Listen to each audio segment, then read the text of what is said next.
Good evening, everyone. Good evening, good evening, good evening. And welcome to Bookaccino Live.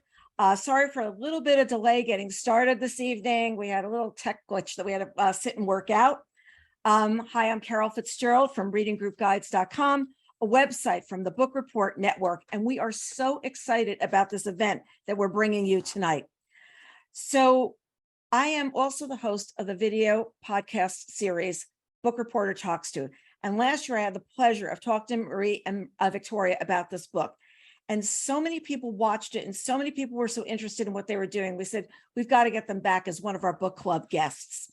So they will be joining us this evening and we're going to be discussing their book, The Personal Librarian, which was an instant New York Times bestseller, a Good Morning America book club selection, and received many other accolades, including it was one of my Book Reporter Talks To picks last year, one of my bets on selections.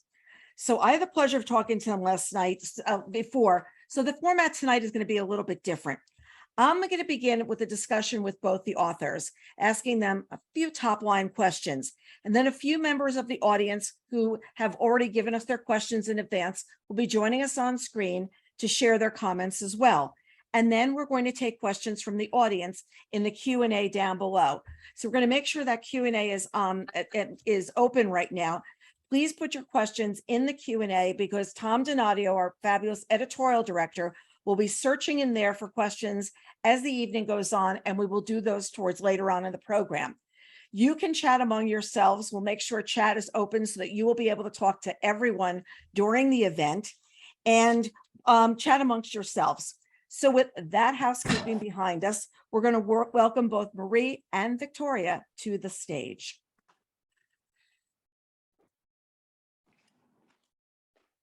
Here you are. Hi, so good to see you. It won't go on the computer.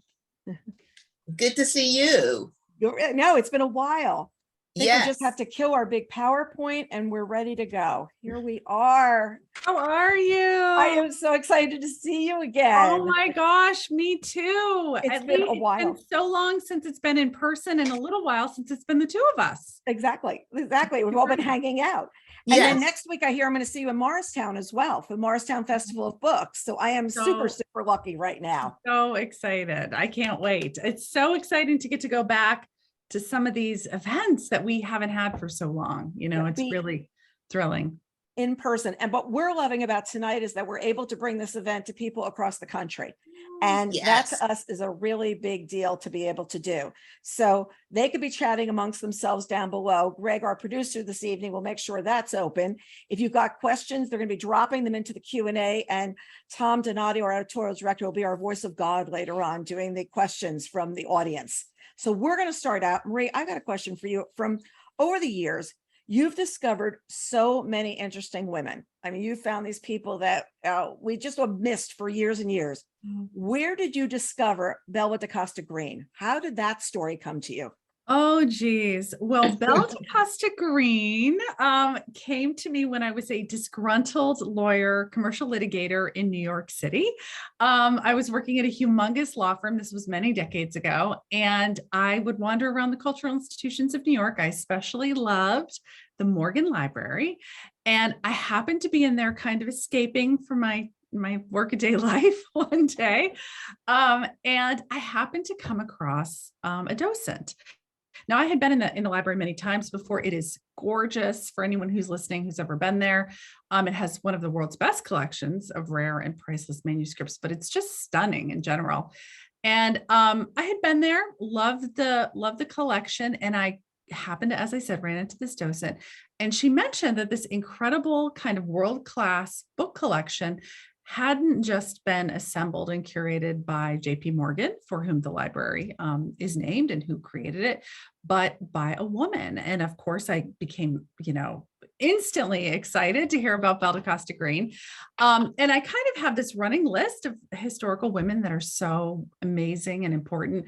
And I added her to my list, but it wasn't until decades later that her real identity became known, that it became known that not only was she this remarkable powerhouse in the book world and really a celebrity in her time, but that she was only able to do that work by passing as white. She was a Black woman in an age of segregation. So I wish I knew who that docent was, because I would love to find her and thank her for revealing Belle Costa Green to me. The story that you would end up writing, and you would also find Victoria as your collaborator. So how did you find Victoria? What happened? What's the story for you two meeting up? Because if I remember correctly, there's a real funny one with this. Yeah, there's some fun. Go ahead, Victoria. No, I was gonna say, go ahead, Marie, because once you found Belle, you wanted to collaborate with someone. I did. Once I found out that Belle was a Black woman, I knew that she deserved to have a Black woman tell her story too. I can envision really a lot of things as a writer of fiction, but I know that I can't envision what it would be like to be a Black person in our country.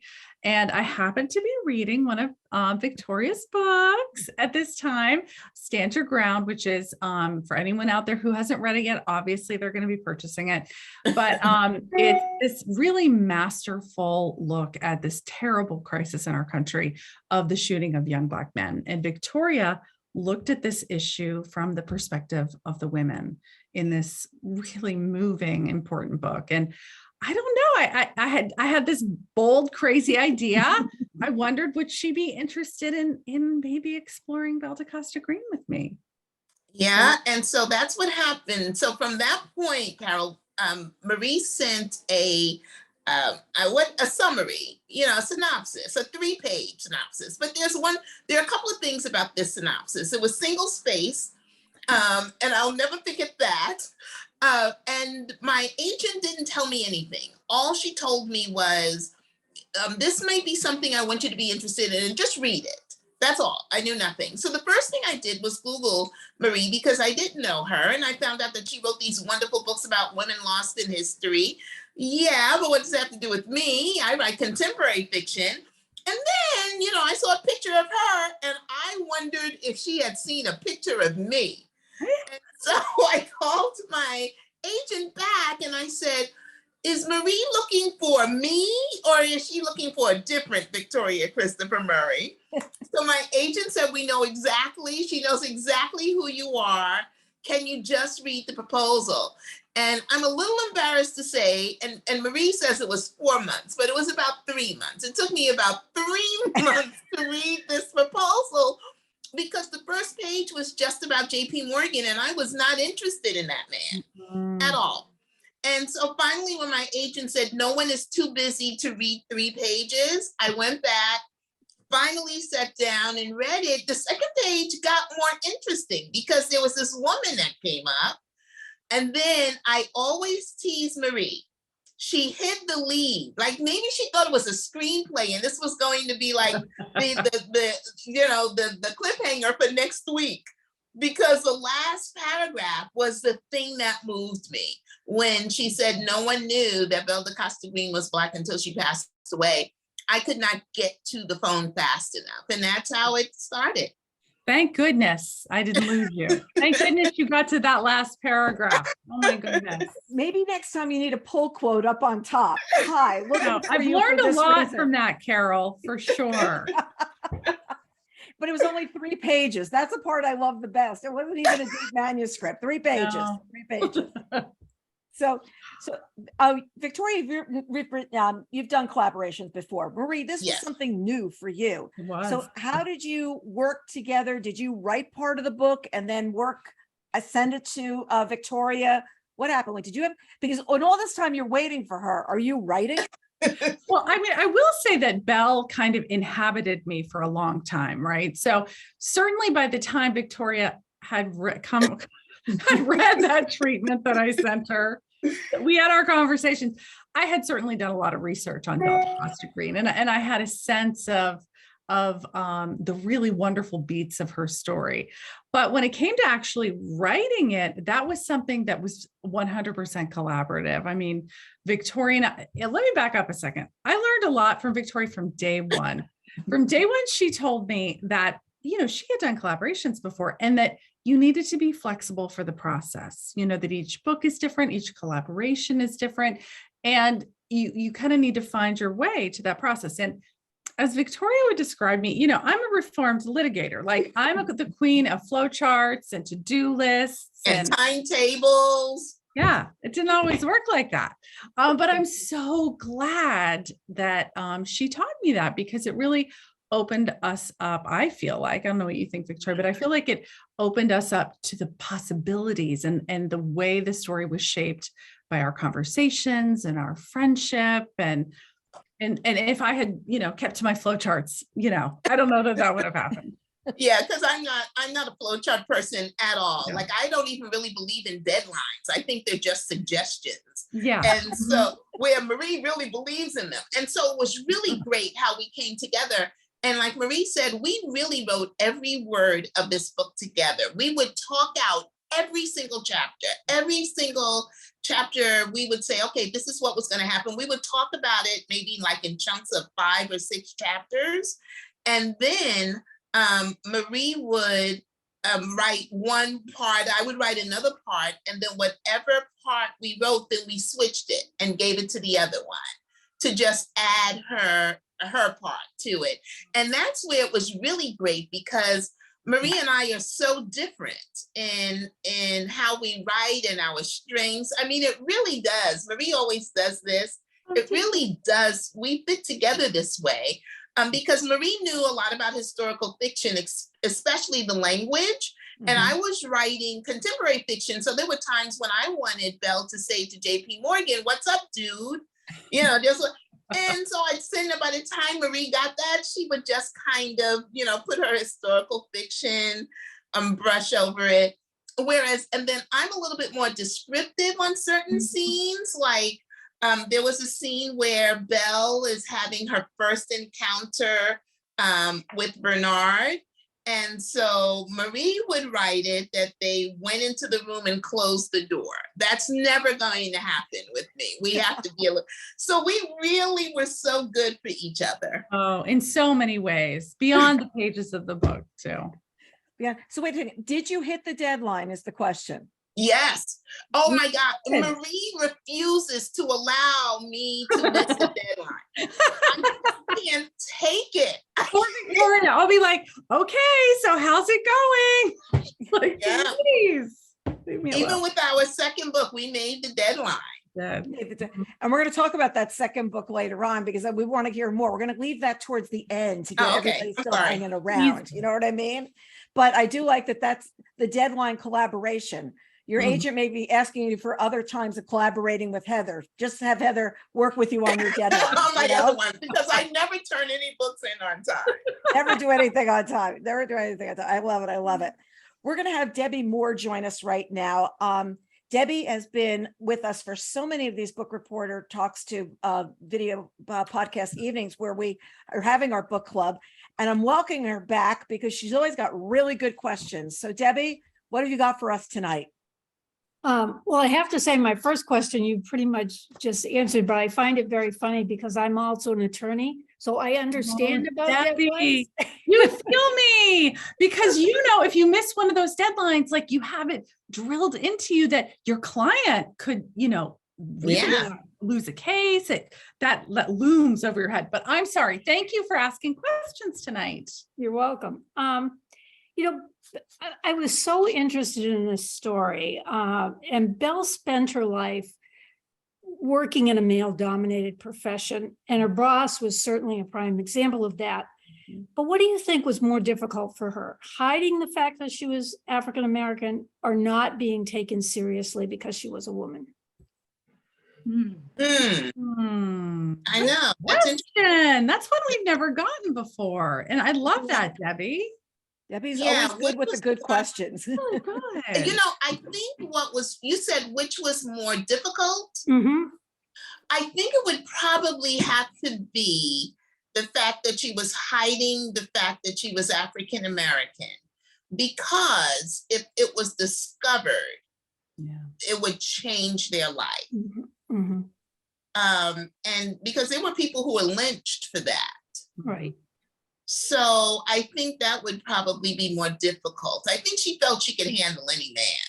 She could handle that part, as many of us as women have had to do in the corporate world. But putting that mask on every day, if she made one slip, it could affect not only just her entire family. Yeah. Yeah. Yeah. I mean, the stakes were so high, as Victoria said, the ramifications, if she were discovered, I would imagine that would loom larger than operating as a woman in a man's world.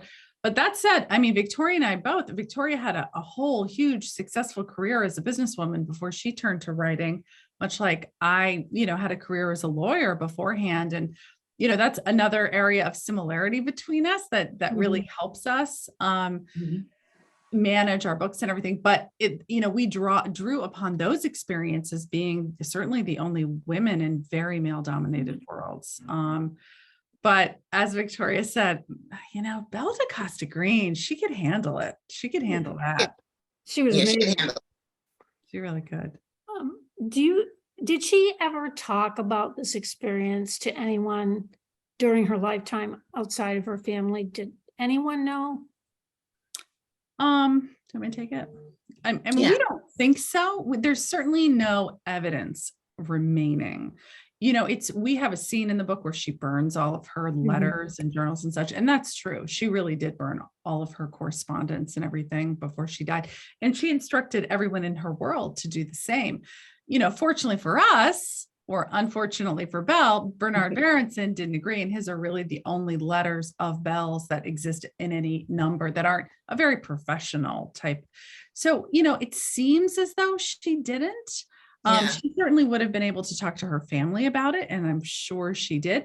But that said, her siblings lived in a white world. Her siblings had white spouses. We don't know if the siblings knew that about the family's identity. So it's possible, even to some extent at home, if the siblings' spouses were there, that might maybe couldn't be discussed even at home. So it's tough. Yeah, I doubt it. With people who pass, they pass all the way. You cannot be, just like you can't be half pregnant, you can't be half passing. Yeah. Because if you slip to one person, the dominoes will all fall. Yeah. So you're either going to do it or you're not going to do it. And I don't think, and her mother probably had drilled into her, and all of this is things that we extrapolated from who we think they were based on what we know. And her mother would have told them, but I know people who passed. And so when you're going to do it for your life, you cannot be your toe half in and half out. Thank you. I look forward to hearing about the next book that the two of you are going to work on. Yeah. This was wonderful. Great questions. Thanks really for great. joining us, Debbie, as always. Yeah, new ones. So Carolyn is going to join us now, Carolyn Westdyke, and she's going to join us, and she has a question as well. Hi, Carolyn, you're on mute. Oh, Carolyn, can you unmute yourself? I think it's in the upper, there you go. I got it. Okay. Thank you so much for the opportunity to be here this evening. This is fantastic. And it's so exciting to see people from all over the country participating. And my question is, and I've spoken to many friends, and we have a book club that will be reviewing and discussing the book in about 2 weeks. And I'm hoping some of them are on tonight as well. But the question is, how and when and by whom was it discovered that Belle was a person of color? Obviously, there was no ancestry.com back then. So when did it happen that there was a discovery that she was in fact passing? Yeah, I mean, yeah, that's such a good question. And one, so many people are curious about that. Yeah. Obviously, during her lifetime, there were rumors, right? That we kind of depicted accurately in the story. I think if you ever read a newspaper article or profile of her from the time period, there's always these little hints, the dusky complected Belle Costa Green, so people were speculating, but people she could never afford for them to make that connection between her and her father, Richard T. Greener, because he was a very public, well-known person of color advocating for equality. And if she were his daughter, then obviously she was Black as well. So that was the one thing she couldn't afford. And that is one thing that she was able to keep secret, at least as far as we know, for the duration of her lifetime. She died without any confirmation of her heritage. It wasn't until I think it was the 1990s when a biographer of JP Morgan actually was deep in the research about JP Morgan and his life. And people knew about Belle, knew that Belle and JP were close and that she was, well known in her time. And that person, that biographer, went down the rabbit hole and found some, I believe it was census documents during that time period when Belle was transitioning from green to greener, when her, what from reading the book, she didn't immediately start passing. That was something that happened over time. It wasn't necessarily intentional. At some point during that period, she was listed as colored. And that person made that confirmation and put it in that biography. Heidi Artizzoni, who wrote a wonderful biography, really the only really definitive biography of Belle Costa Green, called An Illuminated Life, that came out in 2007. 2007. She took that nugget of information and then just went down the rabbit hole and explored all the different aspects of Belle's life in a way that really no one had before that. Wow. Yeah.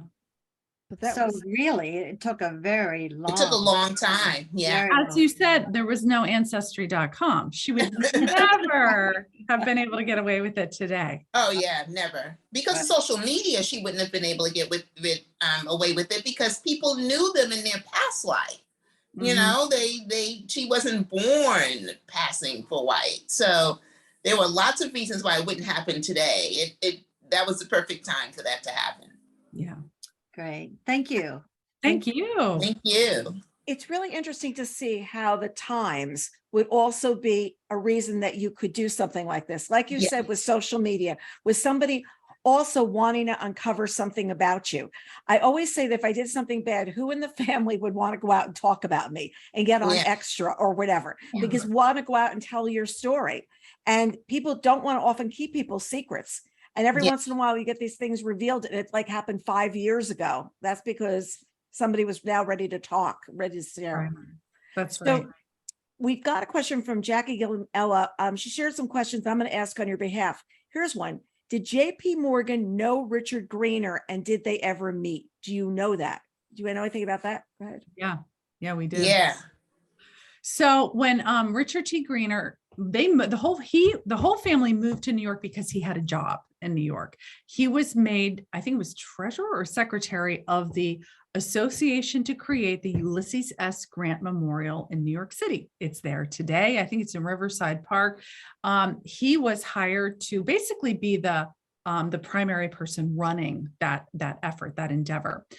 On the board of that association were many luminaries in New York society, because of course, like any fundraising board, you're going to have people with money and people who know people with money. On that board was JP Morgan. And while we don't have a specific date and time, at some point their paths had to have crossed. Had to. Interesting. So you've got that little thread of someplace, somewhere. Mm-hmm. Yeah. And we actually at one point did play with putting something like that in there and having that kind of as a threat that was looming over Belle's head. But I mean, there were just so many threats. There was so many. My gosh. This is about me. It's funny. I was talking to an author yesterday. I was saying, there's all the outtakes. And I always think that the outtakes that didn't make it a book would make a great short story that goes with the pre-order. Like if you pre-order, you get the short story that didn't get in the book. And I just think it's kind of fascinating of what didn't get there, but there's lots of good material, lots of good out there. So much. She also asked, did Belle ever have a relationship with anyone other than Bernard that you knew? Oh, yes. She had so many, we didn't have enough pages to put them in. Yeah. So, when you're writing a a novel, you only have a certain amount of time, a certain period of time. And while we know she was having other relationships all through that time, that wasn't the story. The story was Bernard was the love of her life. And it had a lot to do, I think, with the older man and like a father figure, just what she missed with her father. So she had a lot of other relationships, and some maybe even same sex, Mm. Oh, yeah.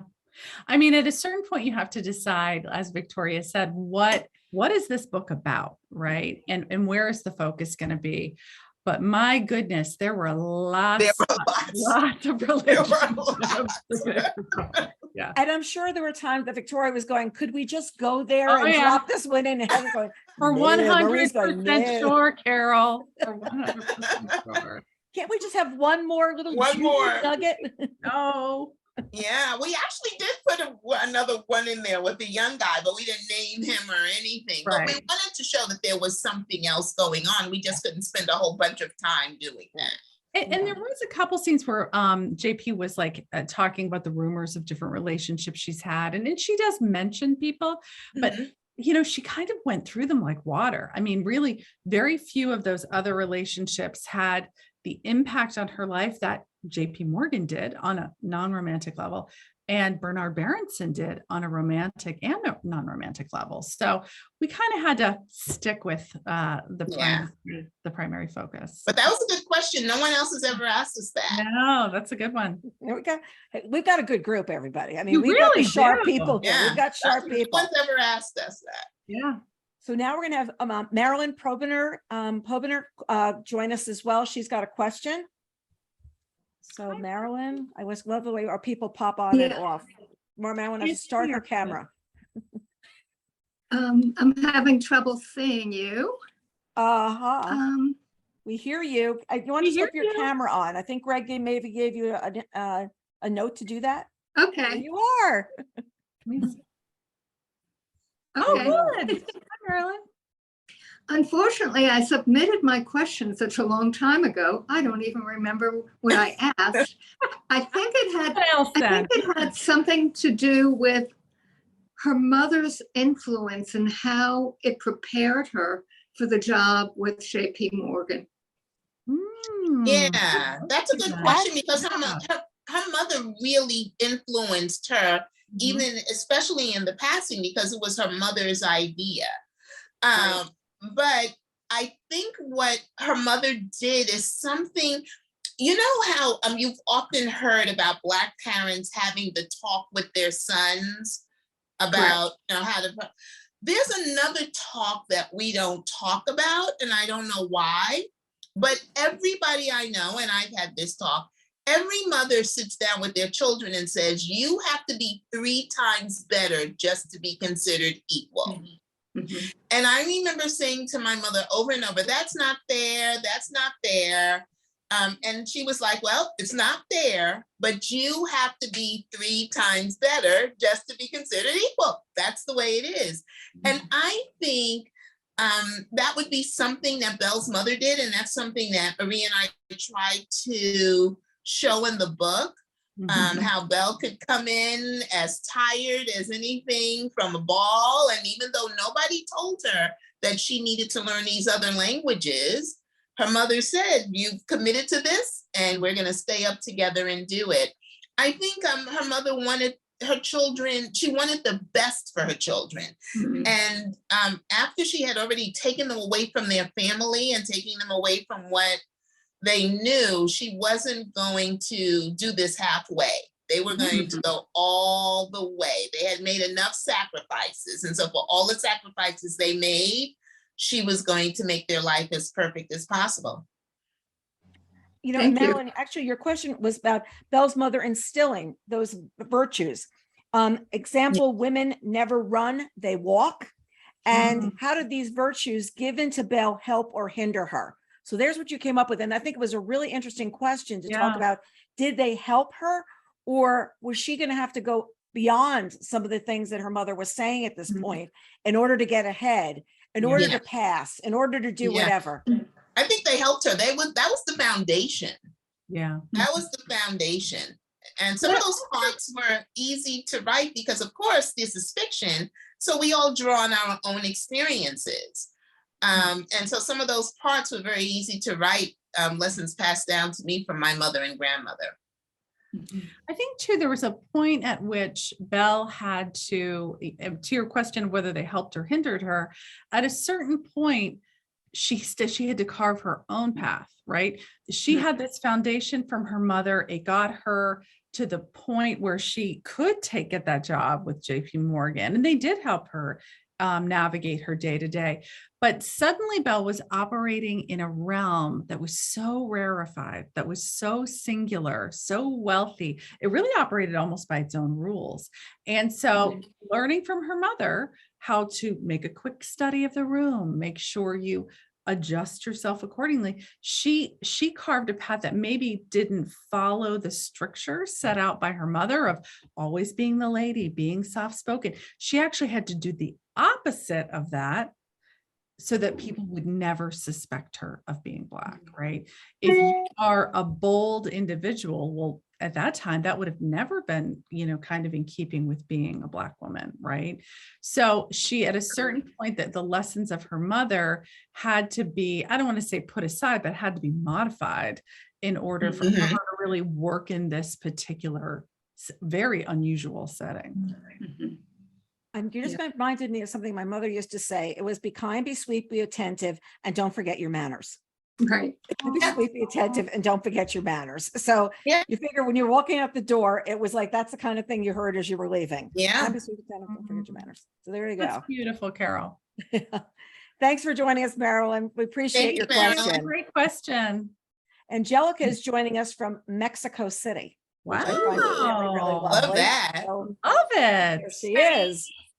Well, I have to say that this book, it's the opening of this year. We read in January and we love it. And Thank you. Thank you for showing us a very feminist character, not to force. No, you show this girl just like the feminist, likely using all the resources that they have in this era. And I am going to say you thank you. I love the Gilded Age and I learned a lot. And first of all, I want to ask you, she was well known in the cultural field as the buyer and in charge of increasing the treasures of JP Morgan. Why we didn't know more about her, in your opinion? Good, quick, really good question. I'm a journalist, I have to say. I love that. I love that. The question is, like, she did all of this. Why didn't we know about her, right?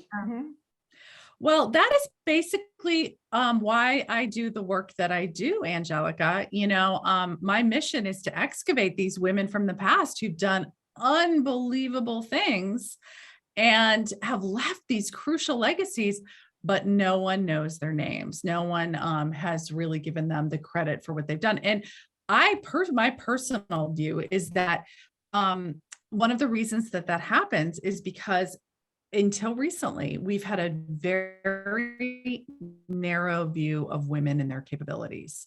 There was always sort of a little fence put around what women were perceived as being capable of doing.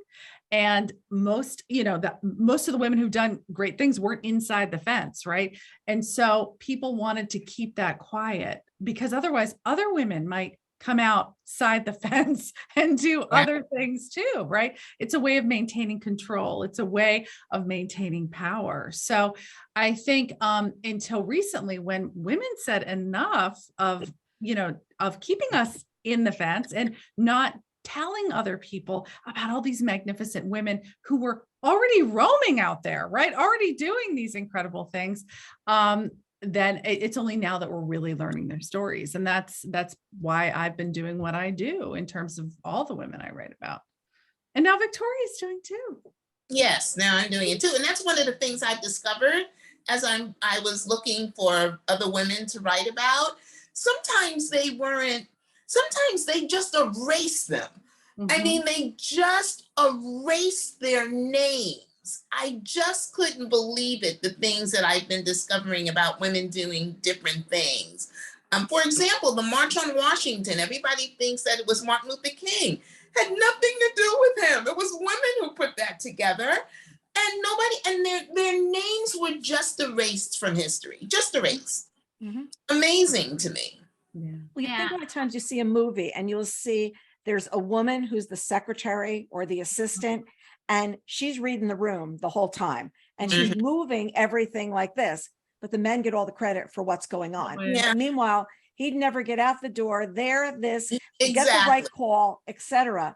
But you see it like in old movies. You see the really smart detective, whatever, but it's always the guy who's the lawyer. Yeah. She's his assistant. She's Right. not the lawyer. Yeah. Exactly right. I felt that she was a visionary that has in her soul a flapper, a flapper soul. Yeah, I love Yeah. that. I She love had a that. good time. She had a good time. Good. Yeah. Good. Well, thank you, and I hope that I can read the next books. Congrats for both, and thank you so much to give us this book, and say hi in Mexico.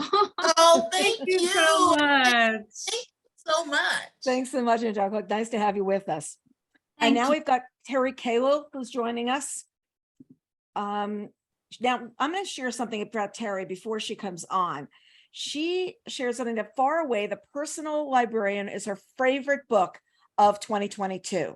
The book also took her down a rabbit hole of research, Yeah. particularly about Belle's father, which she's going to share as well as her questions. So take it away, Absolutely. Terry. Tell us what happened.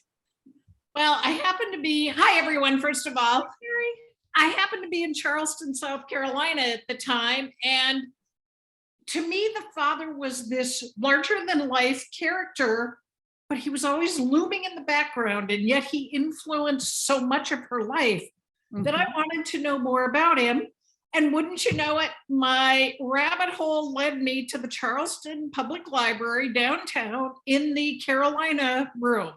They had a copy of a play written in commemoration of the University of South Carolina bicentennial something. Yeah. And it was written in her father's voice. It was him giving a speech. And that just really struck me. And I read An Illuminated Life, and I learned so much. And that has never happened to me. All my years of reading, that I just could not get enough.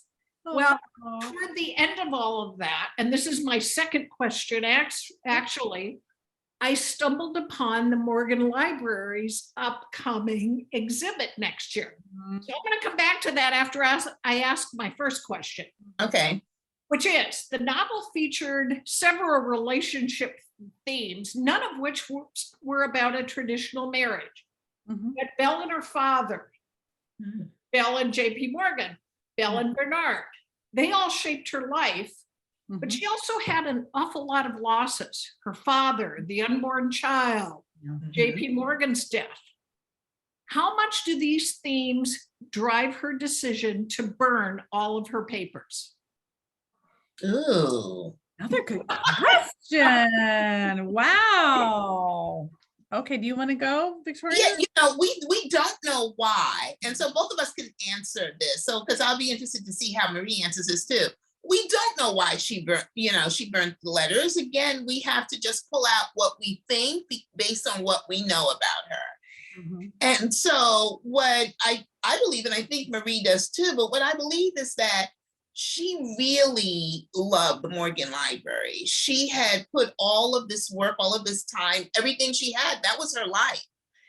And I feel like she believed it would blacken her legacy if anyone found out that she was Black, that it would mess up everything with the library. And so I think that's what drove her with the letters. I'm sure everything that's happened in her life, I think we all are, we're just all all of our experiences. But I think the driving force was with her was that she didn't want anyone to know, because then all of the work and effort and everything that had been put into the library could go away. Mhm. Yeah, I definitely agree. And I think, you asked about her relationships, right? With her father, with JP, with her mother, with her siblings. All of those things put her in this very conflicted crosshairs, right? She was torn. She lived in this horrifically segregated society. She was, on one hand, could see the path that her mother had started to carve for her and her siblings. She saw the path that her father was working for. And, in some ways, Victoria and I talked about every step of her day was walking on a tightrope, kind of balancing those feelings and those pulls, right? Ultimately, she had to make a choice. What would be worth her sacrifice? What would be worth sacrificing her father's wishes and legacies to follow the path that had begun to be carved for her mother, which by her mother and led to JP Morgan, right? So to Victoria and I, the only thing that would really make it worthwhile was the legacy of the Morgan Library, and anything that had the potential to jeopardize that legacy could not be sustained, right? And certainly in the 1940s, when Bell passed away and was no longer, she was stepped down as the director of the very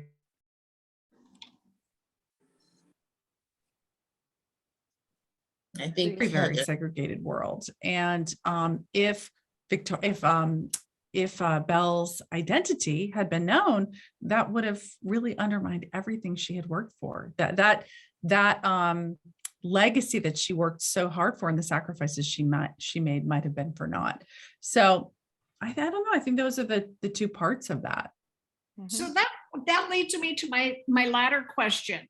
Thank goodness Bernard did not burn her letters. Have you two had a chance to read any of them? And what do you expect we will learn when the Morgan Library exhibit opens in 2024? And finally, will you be there? Because I know I will be there. Oh, that's so wonderful. Oh. Heck yeah, we'll be there. Right, Victoria? Yes, we will be there. We're hoping to have an official part in it somehow. So yeah. They've been amazing, I have to say. Like, I really feel, I don't know if you agree, Victoria, but I really feel like this book, I mean, they were starting down the pathway of recognizing Belle, but this book has just blown that open wide. And they have embraced Belle. They have embraced Victoria and I. Like, we've done so many events for the Morgan Library. So what do we think we're going to find out with Bernard? I don't think she ever talked to him at all about, thank God, she knew who he was, at all about who she was. Right. But I think we'll just find out more about her day to day, more about their relationship. Mm-hmm. What else, Marie? More, I agree with Victoria. I don't think we're going to find any big secret about her identity. I don't. I mean, to be honest, I was slated to go to the letters were in Itati, which is was his villa, which was donated to Harvard upon his death. And I was actually slated to go there to review them, because that's the only place they were in 2019 and 2020. And then of course, COVID happened and I wasn't able to travel. And since then I just have not been able to make it work. But we do have large excerpts of the letter, summaries of the letter. You probably have seen a lot of them in Illuminated Life. If there were a bombshell, definitely Heidi Artisoni would have included it in her book.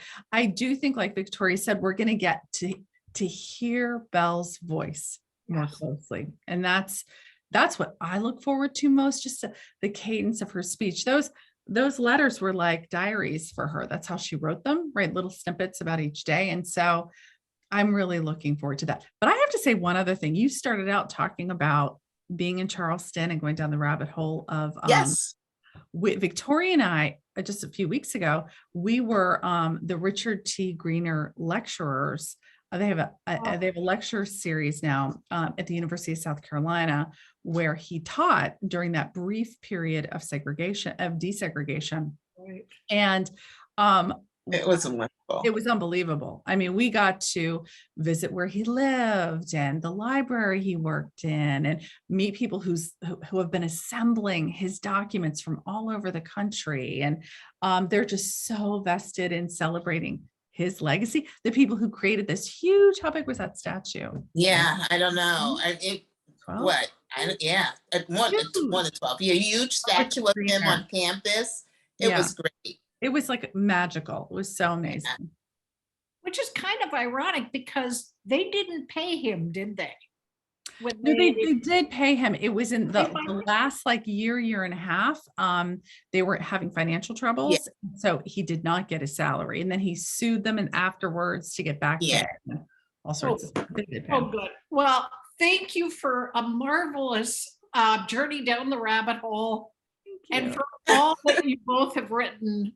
I'm a huge fan. And when this exhibit opens, let me know when you're going to be there, because I want to be there when you're there. Okay, that'll be good. I do want to tell you one thing, Terry. You do know that Belle told Bernard to burn the letters, right? Oh, yes. Right. Oh, yeah. He just didn't do what he was supposed to do. No surprise, given No surprise. Thank you so much. Thanks, Bye. Terry. Thanks Thank for you, joining us. Terry. Do you know, I am laughing because I think about my husband writing notes back to me, and Bernard must have written these really great notes. My husband, if the things would be something like, no, what time, where are we going? You know, there's no extra verbosity there. So I could just picture, it's like, if you're waiting for some big thing to happen, it's what's for dinner tonight is about as far as we're going.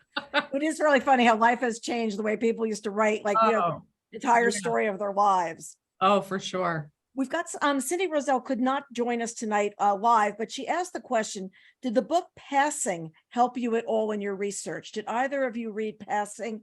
And what did that do to help inform your research? Yeah, that's interesting. I read Passing years ago in high school. I mean, that's how long it's been out.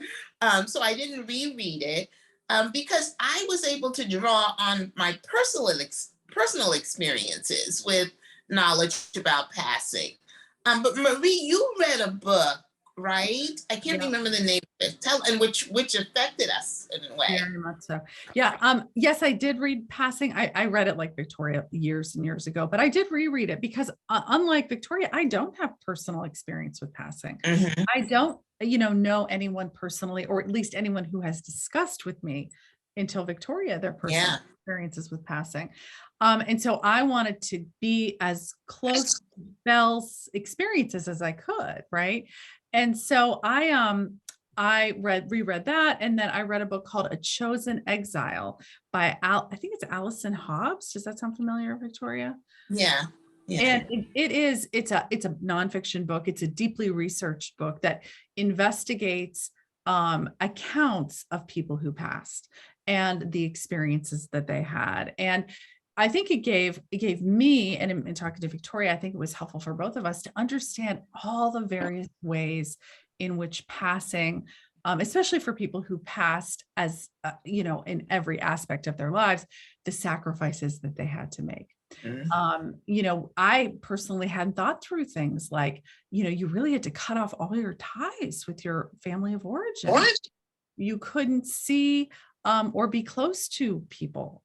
You couldn't be in certain parts of town. You couldn't, in Belle's case, she couldn't have a family of her own. The list was so long, and this book really gave a deep dive from a historical perspective, what it was like for people who had passed. And for me, that helped me get into that mindset a little bit more. I remember watching the movie on Netflix, and it was extremely well done, and just saying, wow, this is a really good way of interpreting the story and seeing what was going on. And I watched it after I'd read your book.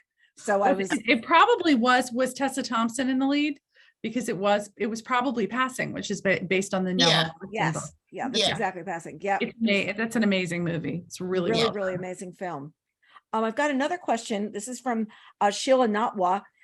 Sheila's going to be participating in 3 different book clubs discussing the book. Wow. What would be the author's favorite question that she could ask the book club participants. Do you have any Oh my My goodness. three God. book clubs, guys? You know, Wow, thank you so much for reading it for so many book clubs. That's amazing. What would be my favorite question? Yeah. I mean, we've heard some good ones here tonight. Right. Yeah, really good ones. Yeah, because you know what? One of the things, I don't know if it's a question, but a discussion that I really love having is the influence of her mother and the influence of her father. Yeah. And I really like talking about her mother because her mother gets such a bad rap in the book, especially with African American readers. They don't like her mother, not understanding, because this was Belle's story. It wasn't Genevieve and Richard's story. So we couldn't tell you what happened with them, but Genevieve, who was from this great family, so she wasn't passing because she wanted to run away from her past. She was in the civil rights fight with her husband. She went with him to South Carolina. She would have never done that. As I was reading about her, she reminded me kind of like Coretta Scott King with Martin Luther King. She was the woman behind the man, and had very strong opinions about everything. Yet she gets a bad rap because people are like, well, she just wanted to be white, but that's not what happened. I think after they were down in South Carolina, she saw the writing on the wall and she said, we tried, we did everything we could. We'll never have equality in this country. And so we need to use what we have. And so I like any questions or any discussions about her mother, so that people will look at Genevieve deeper, because she was not a woman who wanted to get away from her family. That's not what it was about. She wanted to provide a better for her family, the family that she now had. And I would just kind of jump off that too and say, I love that. And I would also love, as Victoria started to say, talking about Richard T. Greener, those influences, because I feel like those two characters reflect so much of what was going on in society at that time, and the forces that were at play upon Belle and the way in which she made the choices that she made. To really understand the nature of her sacrifice, you had to understand the nature of what she was giving up and the way she was making choices. So I would say anything about Richard. Her parents, she was the best of her mother and the best of her father. She really was, really.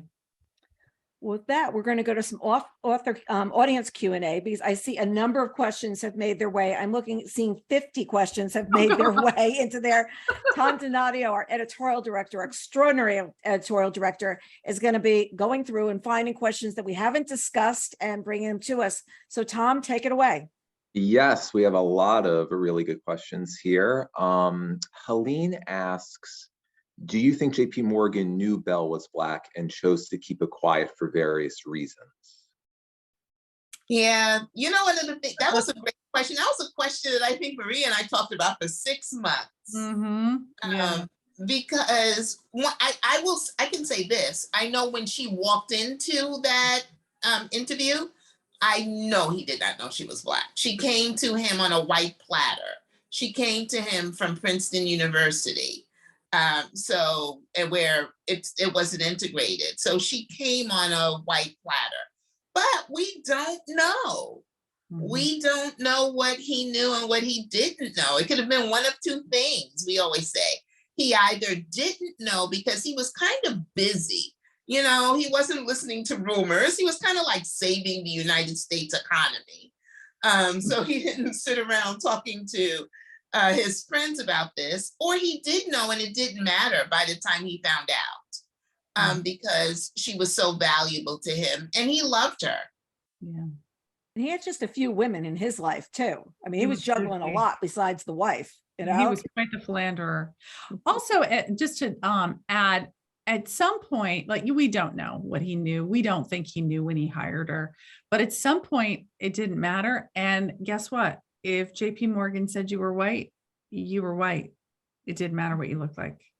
And that sort of imprimatur was how she was the foundation for what happened after for her. Mhm.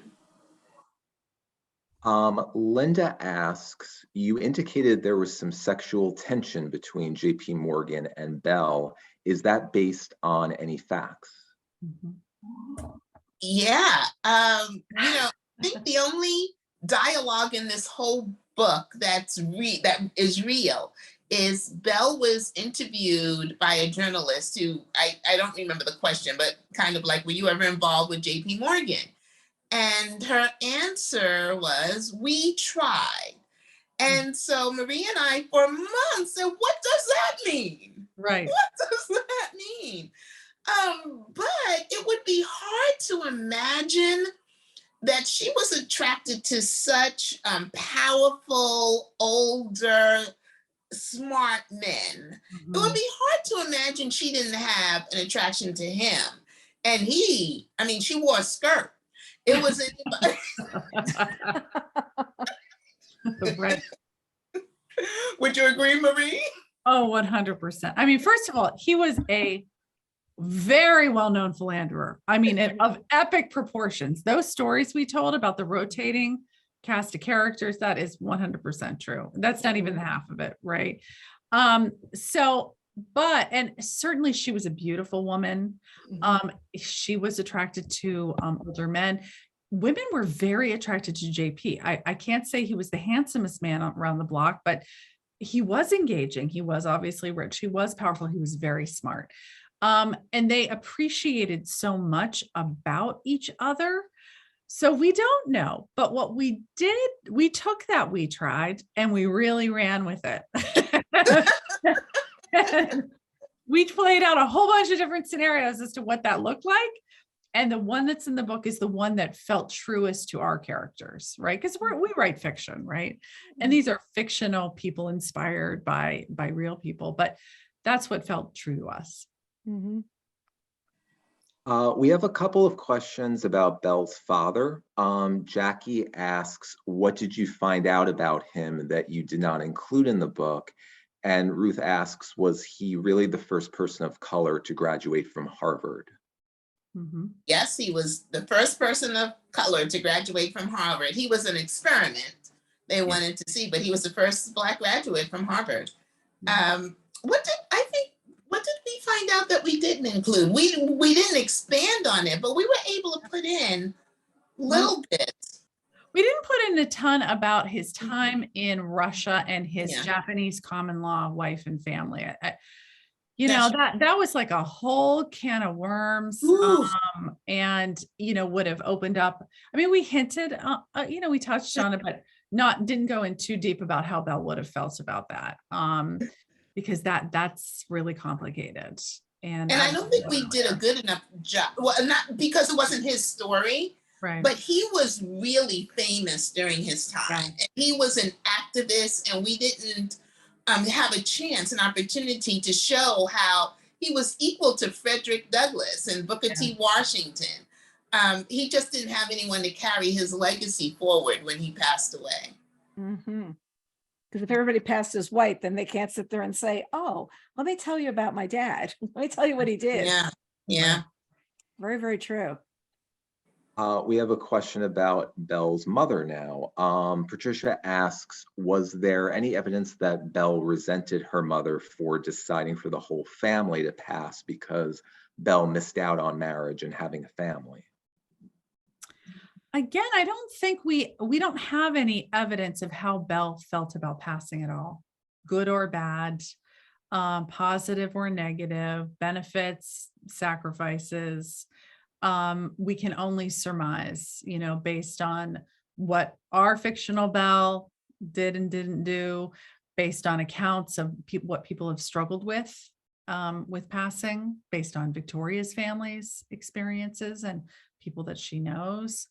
So we don't know that. We don't. Carmen asks, I take it that Belle curtailed her involvement with even the suffrage movement to avoid bringing attention to herself. Would you agree? Many of her friends felt she would be so influential and admired her. Do you think that it was, Marie? I do think there was a certain amount of her not wanting to draw undue attention to herself. I do. I do think, she started out kind of like, we don't get into it too much in the book, but almost anti-suffragist. Yeah. And she does come around on that. But no, she didn't get super involved in movements. And of course, not the movement for equality. She couldn't touch that with a 10-foot pole. That was something she could not get involved in. I don't know, we don't have a lot on that, but I would think if I'm Belle and I'm thinking about the relationship between women's rights and civil rights and equal rights, and how on some level, all of those things are interconnected. And maybe that was just a little too close to home for her. Oh, that's interesting. I never thought about it that way. I just thought she wasn't interested. I just, because I just had the feeling that she just wasn't interested, but I think that you may be right, that she couldn't even, because that was the one part of her father she couldn't touch. Right. She could not, she was like him in so many other ways, but she could not be an activist on anything. No, she really could. And there's a lot of people who worked in both fields. What if her father happened to be at a rally or something? I mean, that just, I would have steered, if I were Belle, I wouldn't have gone anywhere near that. That's a good point. I never thought about it that way. I just thought she was like, look, I got too much to do over here at the library. There's that too. There's that. But I did love the scene where she went with her girlfriends and she saw the gaiety that they had and how there was no reserve in their lives. They could just go be themselves. They could get dressed up. They could go to a bar. They could go dance. They could do all these things. And it's almost like I felt like her life was like this, where everybody else's was like this at the time. Even though whatever other boundaries were around them, they were like this. And she was all day trying to figure out what to do. The long walks home at night to make sure she wasn't seen going to a certain neighborhood, just all that. And I think you did such a good job of bringing that out, the tension between who she was and who she could have been. Yeah, she's somebody who couldn't really push those type of boundaries too far, right? Because her stakes were too high. They really were. She wasn't going to the club. No. Tom, what else do you have for us? Jill asks, have you reached out to any of the living relatives, if you could find them, or have they reached out to you? Yeah, so we've had a couple of encounters. We have. I'll talk a little bit about the Bells, and Marie, you want to talk about JP Morgan's, but with Belle, we had a historian reach out. A historian sent me an email saying that she had read the Personal Librarian, loved it, and she shared it with, okay, so let me go back and say who. So Belle had siblings, and we don't believe the 3 other siblings had any children. We don't believe that they did. We couldn't find any record of it. But her youngest sister, Teddy, had 2 children. One was a son, Bobby, who was born during World War I. His father actually died during World War I. And Belle and her mother adopted Bobby and raised him. We actually had that in the book. That would be one of those short stories, Carol, that would go off, because we had it in the book and had a whole great story, but we had to cut it because it took us too much off the path. And then Teddy remarried, and she had another child who she named Belle. And so I think Marie was looking into that Belle, and we found out that Belle passed away in 2005. So we thought it was all over. And then this historian wrote to me and said that she was in touch with that Belle's 2 daughters, and she was going to share the book with them, and she just loved it. And so that was pretty exciting to get something like that. Yeah. And then we had a JP Morgan encounter, which was hilarious. Oh my gosh. So I think we mentioned earlier that we've done some events with the Morgan Library, and they had a small event where we were in conversation with the head of the Morgan Library. And it was for the board of the Morgan. And we didn't really know who the board members were. They weren't introduced to us or anything. Their names, of course, were on, but that didn't mean anything to Victoria and I. And we were chatting and, doing our whole, talk. And the curator had lots of, really unusual questions. And then at the end, they opened it up to comments and questions. And this very, very elderly gentleman, like mid to late 90s, popped on. He was actually on Zoom, but you couldn't really see him that well. And said to us that he thought the book was a hoot. It was a hoot. And Victoria and I have gone for a lot of things with this book, but a hoot was not on our top 10 list.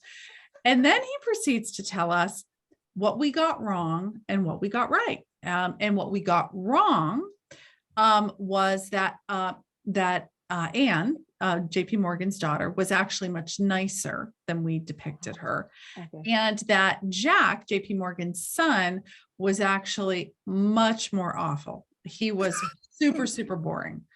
And all he liked to talk about was dogs and the weather, but otherwise, great story and obviously a hoot. And so we were just, oh, that's great. Well, and later I went out afterwards and looked up the person, and he was JP Morgan's great grandson. And he had Sunday dinner every night at Jack Morgan's house. Yeah. And he said, they live down the street or something. He actually told us that, but we were, who is this? Like, oh, you live down the street from Morgan? Like, well, we didn't even know what that meant. And obviously Anne would be at the dinners too. And so he knew all the characters. He didn't mention Belle, but he might have he probably did meet Belle at one point. Yeah. But yeah, so for him, who's probably the closest living relative to all these people and all these scenes, to give us the stamp of approval and find our book obviously so enjoyable that he found it to be a hoot. That was like really He was awesome. Like, this book was a hoot. And we were like, okay, we weren't going for that, but it sounds like that's positive. Positive. We'll take it. That was good feedback. And speaking of the library, Anne asks, I am visiting New York City and have tickets for the Morgan Library tomorrow. Is there anything on the must-see list that I should focus on first? I love that place so much. Yeah, it's so nice. And, well, it's not as big as, I think people hear the word library and they think it's going to be, 2 levels and 40 rooms. It's 4 rooms. It's exactly the way we described it in the book. So just take your time and wander through there. There's a painting in there that's near and dear to our heart, behind JP Morgan's desk. I think it's called something of a Moor, Portrait of a Moor. Yeah, what it used to be called that. It's now called something else. I don't know. But yes, if you've read the book, it features very prominently in a later scene. Yeah, so check out that picture behind JP Morgan's desk. I mean, the coolest thing I think about, the place has other gallery rooms and stuff, but the coolest part is the original 4 rooms of the museum. They're so stunning. And it's just that it is so meticulously recreated, at least JP Morgan's study is. It's just wandering through that room, which looks exactly as it did. It just transports you in time. And I like Victoria said, take your time, wander, enjoy it. Yeah. We have a comment from Millie. She says, after reading this book during a visit to New York, I went to the Morgan Library Museum, which features a bust of Belle. Knowing Belle's story made it so enjoyable. You see the books Belle acquired, the collection grew impressively because of her. Thanks for writing a book that urged me to view this incredible collection and allowed us to meet Belle. Thank you. It always means so much to us when people go and envision Belle in that space. Yeah. Elizabeth is envisioning a movie, actually. She says, like everyone else, I am envisioning the movie. Here's hoping. At one of your fabulous appearances at Howard County Library System, Victoria, you explained the book page number to script page number ratio. Would you please share that with us tonight? Many thanks. Yes. Boy, I did do that. I did do that. Huh. So a lot of people will read a book and then watch the movie. And they always say, oh, the book is better than the movie. Well, the book has to be better than the movie because you can have a 300-page book, but a movie script is only 90 pages because it's a page a minute. It cannot be longer than 90 minutes if you're doing a 2-hour movie. And so think about that. They have to cut out 2/3 of the book if anybody does it. But we have been approached for it to become a movie. Al Roker with Al Roker Entertainment and his wife, Deb Roberts, who interviewed us for Good Morning America, have optioned it, and they don't want to do a movie. They want to do a mini series, which would allow you to get the whole 300 pages. So that's kind of cool. We're very excited about that. Very excited. I think the mini series idea is just because you can have the depth and breadth. You can have her with her family before they started passing. You can see her journey so much more. The movie, I agree with you. I never thought of it be like 1 minute, 1 page a minute. It's 90 minutes. Yeah. It's really true that you have to compress what you're doing. There's action, not words. That's probably the best way to explain it. An anonymous attendee asks, to what extent do you think passing still exists? Yeah, I don't know. I think it would be much more difficult in today's times because of things we've already talked about. Social media, people would out you, so quickly. But I don't know. I'm sure there are people that still do it. I think the way they would have to do it now would be they'd have to like totally go away, totally live far from where they started. But I'm sure it still exists. Maybe people don't see the need as much. But it would be harder to do it now. What did you say, Marie? I said I hope also people don't hide feel from the need. I'm sorry. Go ahead, go ahead. Go ahead, Marie. Oh, I said no. I just said I hope people don't feel the need. Yeah, It's like people used to hide from being gay. Think about that. It was the same kind of thing. I mean, I knew someone when I was working at the magazine that used to go on very exotic, far vacations with his boyfriend so that no one would know. So he always had someone that he brought to industry events and then would travel far with somebody else. And they never would go to the usual locations to not be spotted. So, in so many ways, there's so many ways that people have hidden through the years. Yeah. Tom, do you have 1 or 2 more for us? Because then I want to hear what's up next for these fine ladies. Sure. Denise asks, who are your dream actors if a series or a movie is made? Do you? Yeah, I'm really bad at that. I've several of my books have been made into movies on Lifetime, and people are always asking, who do you want these people to be? I don't know. I write books. And one of the things, and I've had 4 books turned into movies, and there's not one person who was cast for any of the roles that I would have picked. Not one. So that just means that I'm not good at that.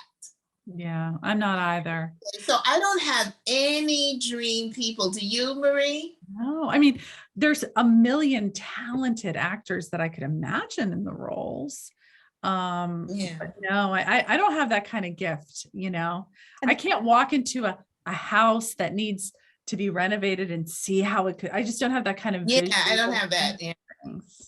But it's also then they have to be available. And I think that that's something that happened during COVID is a lot of movies were set to start. They had so-and-so set to star in them. I could name them and I'm not going to do that.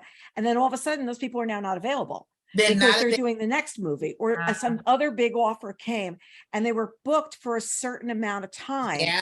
And I think that we often forget that that's got to be, you've got to get to the location. The people have to be available. Yeah. The lights got to be right. The timing of the year's got to be right for what you're shooting.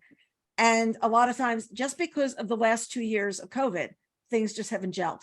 And I could name 5 movies that have changed stars, have changed directors, have changed settings and everything just because the schedule was set like this. Yeah, out of every of the movies in the leads, out of the 4 movies that were made, only 1 was the original person they wanted as the lead. Like the last one was like the 25th person. Because you have to work around somebody's schedule and you have your own schedule. When Lifetime says they want it on TV, it has to be done so they could put it on TV in April. We'll do one more.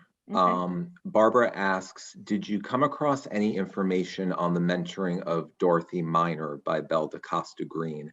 I believe that Belle's influence on museums, such as the Walters Art Museum in Baltimore across the country, may be another untold story. Okay, I'm not familiar. Are you, Marie?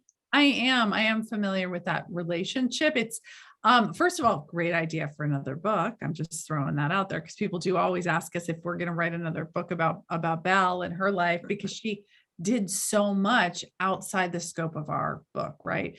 Our story ends in the 1920s. She was the director of the Morgan into the 1940s.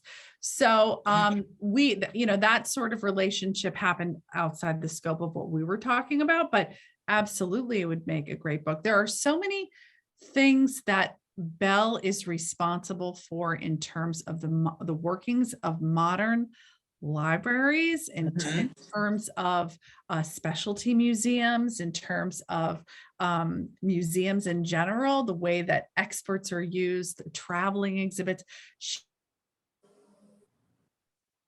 She froze again. We'll come back in a minute. That's really just another part of her story. But again, I mean, you're so limited in your pages and how the arc of your particular story. For Victoria and I, the golden ring for Belle was to get that institution made public, right? And that was a huge, I mean, just to give you a sense of what the Morgan family, that they owned everything in there. They gave it away to the public to be managed by the state. Only 3 of their books, the 3 Gutenberg Bibles they have, those alone are worth $1.5 billion. So she somehow managed to get Jack Morgan to give away the building, everything in it, for the care of the people. And to us, that was her dream. That was her golden ring. That was her grail, the thing she wanted to secure. And so when she achieved that in our story, that was kind of the end of that particular arc. But that was not the end of Belle's story, right? There's so many other chapters in her book and things that she accomplished that would certainly be deserving of another book. So the big question is now for both of you, solo projects and working together, what's up? Maria, I happen to have looked at your schedule, and I know that you're going to go on the paperback tour for her Hidden Genius. I think you start next week on that tour. Yep, 2 weeks. So I'm so excited that, as you know, Carol, the book is about Rosalind Franklin, who was the brilliant British scientist who discovered the structure of DNA, but had her data and research and images taken by one of her coworkers and given to 2 men you probably do know, Francis Crick and James Watson, who are famous and won the Nobel Prize for that work. So I'm excited to talk about Rosalind again. I'm doing an event, a whole series of events actually at Rosalind Franklin University with her namesake niece, Rosalind Franklin. So it's really exciting to explore her legacy in other ways too, because it really does live on. And then I have another solo book coming out in January, as you know, Carol. Yes, I do. Victoria has it. It's called The Mitford Affair. Yes. It's focuses on 3 of the 6 famous Mitford sisters who, if you don't know them, they were the aristocratic it girls of the 1920s and 30s, each more eccentric, beautiful, talented than the next. 2 of the 3 sisters became enamored of fascism. And don't forget, this is the lead up to World War II. One married the head of the British Fascist Union, and the other moved to Germany and became part of the inner circle of Hitler. But these 2 sisters were up to more than just fangirling fascism. They were working behind the scenes to turn England into a vassal state for Hitler. And one of the sisters discovered, Nancy Mitford, who later became a famous novelist, discovered what was really happening. And so she had a choice. Does she spy on her sisters and report on them to Winston Churchill, who's their cousin, or does she protect her family? And so it's so good. It's crazy. It's about this huge legacy that lived on for so long. And we don't know what would have happened if she had made one choice versus another. But it's also a very timely story, just about the way people make political choices and politics affects families and how with all that. Well, But January, and then the two of you together. Wait, do we want to do Yes. Victoria? What's next for Victoria? And then we'll do the two of you together. Victoria, what's next for you? Okay, so I'm finishing up. I have written books in every genre in my life, except for historical fiction until Marie introduced me. And now I'm like just stuck in historical fiction. I absolutely adore it. I have 10,000 ideas for it. But first I have to finish, I told you I had movies on Lifetime. That's because I was writing the 7 Deadly Sins series. And so I'd already written Lust, Envy, Wrath, and Greed. And so the 7 Deadly Sins are going to turn into 5 Deadly Sins. I'm doing 5, and then that's it. And that movie and the book will be out in April. But we have a joint project, and then I have a solo historical fiction coming out by a woman. Her name is Jessie Redmond Fawcett. And she was this charismatic, very attractive, successful woman who was a novelist herself. She was the first person to write about, in a novel, the Black middle class. But what she's most known for is being the midwife of the Harlem Renaissance. She discovered everybody, Langston Hughes, Nella Larson, who wrote Passing. She was their editors, all of that. And she also had this amazing affair with W.E.B. Du Bois. So that's going to be fun.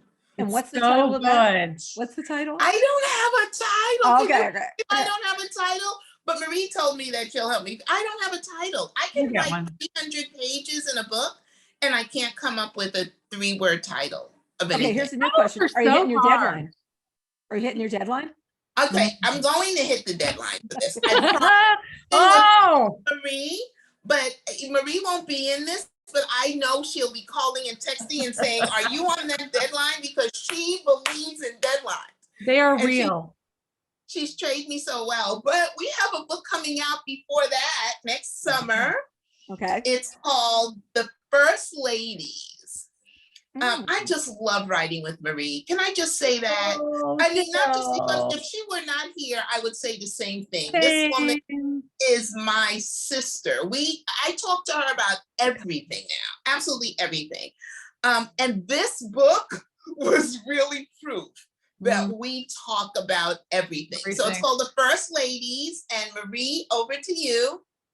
It is about the story about the friendship between Eleanor Roosevelt, who we all know, and Mary Mcleod Bethune, who, if you don't know her, and we've discovered through our talks that a lot of white people don't know her, but a lot of Black people do know her. She was amazing. I'm like a super fan. I really am. She was born the 15th of 17 children, the first child in her family born free. She rose up to become highly educated, started her own college, Bethune-Cookman College, still there in Florida today, and became really the most powerful, influential woman, especially in the realm of civil rights in the 1920s, 30s, 40s, maybe even earlier. And the story is about their friendship. These two women in an era of segregation, when a white and a Black woman couldn't even find anywhere to have a cup of tea together or a coffee, formed an absolutely unshakable, close, tight BFF type friendship. And then this was before Eleanor became First Lady of New York or the First Lady of the United States. And as Eleanor moved to Washington, she and Mary began to work together behind the scenes to do so many things you can't even imagine are attributable to them, but also really form the foundation for the civil rights movement. I mean, these women did things that are just going to blow your mind, honestly. Yeah. And then one of the biggest thing in the book, though, to me, is that Eleanor, to me, while Marie is very protective of Mary, I'm very protective of Eleanor, because to me, she was the first public ally. And she did things that could have gotten her put in jail, but she pushed and pushed and pushed to do that. And I absolutely adore her and love her for that. But then Mary pushed them both to have some serious conversations about race.